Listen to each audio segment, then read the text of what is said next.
A new report reveals that Donald Trump is privately panicking, that he may spend the rest of his life in prison.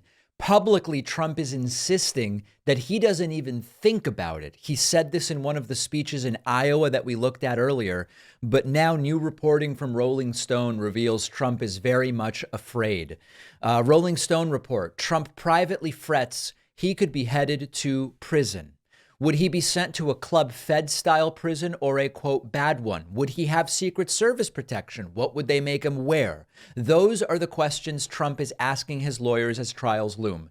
If you're not even thinking about spending a day in prison, you don't ask your lawyers, what will they make me wear in prison? By the way, I don't know which idea is funnier, Trump in an orange jumpsuit in prison or Trump in his suit in prison. Both have their comedic elements to it.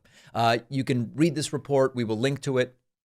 Very, very good reporting by Rolling Stone. Critical paragraph. Now out of office, sources close to Trump and those who have heard him ask these questions about a hypothetical sentencing tell Rolling Stone that it's clear the gravity of his mounting legal peril is getting to Trump, regardless of whether the former president can admit to it in public. I have to tell you, this actually suggests Trump is more connected to reality than he pretends. What I mean by that is, this is the logical fear that any normal person would have. If I were Trump, I would be terrified that I'm going to spend the rest of my life in prison. You look at the number of counts that he's facing, 91 felony counts, I think is the number. You look at the possible punishments for those counts, and you look at Donald Trump's age and how long Homo sapiens tend to live. Almost any sentence is a de facto life sentence for Trump, period. That should be terrifying. This also confirms something else that we've known, which is that Trump lies about absolutely everything publicly. Let me tell you what I mean. Trump specifically has said publicly, I'm not at all afraid of going to prison. It's not happening. I'm not worried about it. He said it in Iowa yesterday. I played that clip for you earlier. He specifically said to Kristen Welker during that bonkers interview on Sunday, I don't even think about it. We now know that this is also a lie. Remember this moment? Let me ask you this, Mr. President. They indicted their political opponent. I just want to hear from you on this. I want to know what's in your head. When you go to bed at night, do you worry about going to jail? No, I don't really.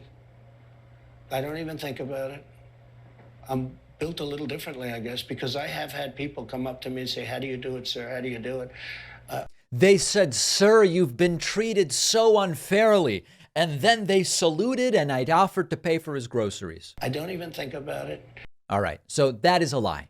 And the additional theme that we're learning about here is, as if we needed to learn about it again, if Trump says something publicly, it's almost always a better shot to just assume it's not true. You'll likely end up closer to the truth if you internalize the opposite of what Donald Trump says publicly. Bottom line, Trump should be afraid. I still don't think the most likely outcome is Trump goes to prison. And I know every time I say it, people say, David, why he's facing all these counts? I think the most likely outcome is consolidation of charges, some kind of agreement in which if there is a sentence, it's house arrest. And I've said that many times. I think it's more likely than ever before that Trump will end up in prison, but I still don't think it's a likely outcome.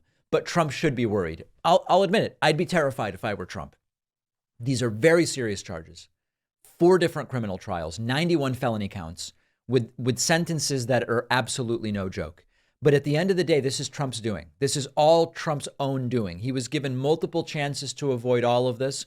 Many of these criminal charges are related to actions that Donald Trump premeditated and conspired to premeditate with staffers. Some of this stuff could have been avoided. For example, the documents case. Trump was given months to give the documents back. He was warned by lawyers.